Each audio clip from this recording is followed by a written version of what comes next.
Jadi kita lagi ada di On Roof Cafe and Resto. Yuk ikut keseruan kita hari ini. Go.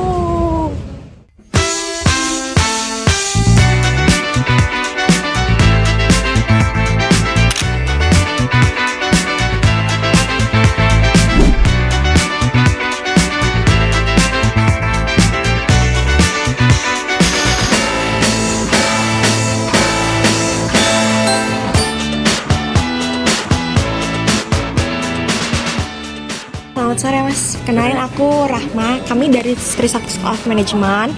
Di sini kami ingin meminta izin untuk mewawancari Masnya untuk mata kuliah studi kelayakan bisnis. Jadi di mana kita ini mau tahu nih gimana sih cara operasional dari kafe dan restonya, dari teknologikanya, kayak gitu sih Mas. Paling kurang lebih. Boleh diperkenalkan terlebih dahulu nama Masnya siapa? Boleh perkenalkan, nama saya Diki. Saya di sini sebagai barista. Yang pertama itu kan kita lihat nih kan di sini menunya banyak banget ya Mas. Mungkin bisa dikasih tahu nih ke kita apa aja sih menu yang paling sering dipesan sama orang gitu. Kalau untuk menu minuman itu di sini spesialitinya untuk latte. Dia ada untuk latte. Kalau untuk makanan itu paling di rice bowl sama nasi goreng. Mungkin tadi kan aku dengar ada on roof latte ya Mas. Itu kan kayak berarti specialty-nya gitu ya. Apa yang ngebedain dari si on roof latte ini sama latte-latte yang lain gitu? Lebih ke ingredient saja sih, kita nge-R&D sendiri, jadi beda ingredients dari kafe-kafe yang lain.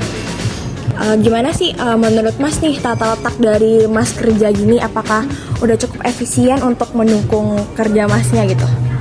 Udah cukup sesuai sih untuk kitchen sama bar. Kemudian ada untuk setiap produksi kan biasanya ada SOP tuh ya Mas. Kalau misalkan di sini tuh ada SOP yang harus dilakuin banget nggak sih, kayak mungkin setiap pulang harus ngelakuin apa, setiap baru datang harus ngelakuin apa, kayak gitu nggak? Untuk mekanisme closingan gitu. Ada SOP tersendiri. Untuk kitchen, kasir semuanya. Kitchen, kasir, bar semua ada SOP sendiri. Apa yang harus dilakuin untuk closing, untuk opening gitu ada. Kira-kira kalau di sini tuh jam buka atau tutupnya gimana ya? Kalau jam buka kita buka dari jam 8. Dari jam 8 kita tutup sampai jam 11. Nah terus tadi kan Mas sempat bilang kalau yang sekarang shift N ini cuma ada 2 orang ya. Ada yang di bar sama ada yang di kitchennya. Nah kalau kayak gitu tuh pembagiannya gimana sih Mas? Pembagian shiftnya? Atau ada berapa jumlah pegawainya? Ada, kalau saya ngelong.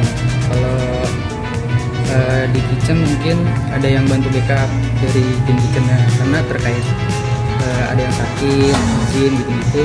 Kalau nggak ada orang palingan ngelong shift sih gitu. Kalau ngelong dari pagi sampai ke closing. Oke.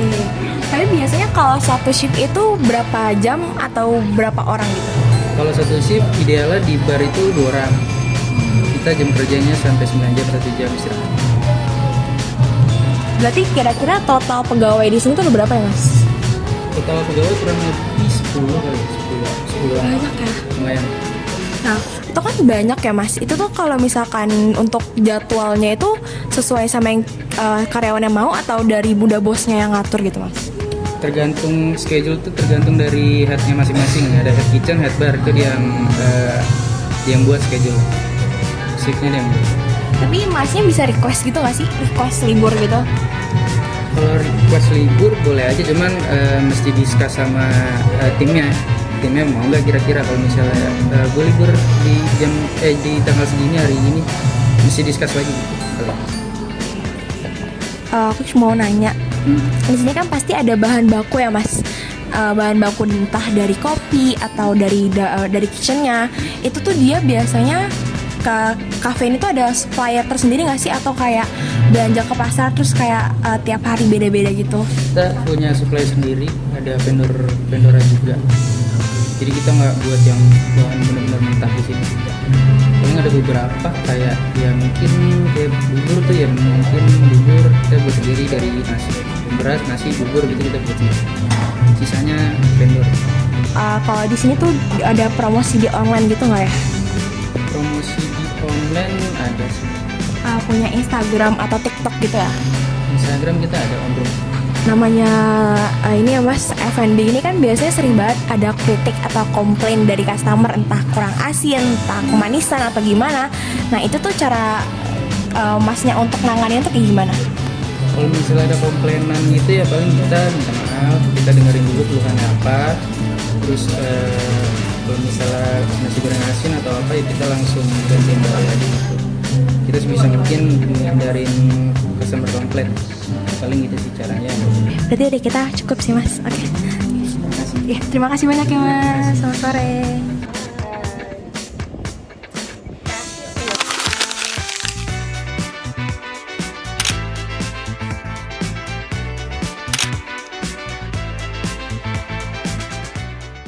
Kami, kelompok 5 pamit undur diri.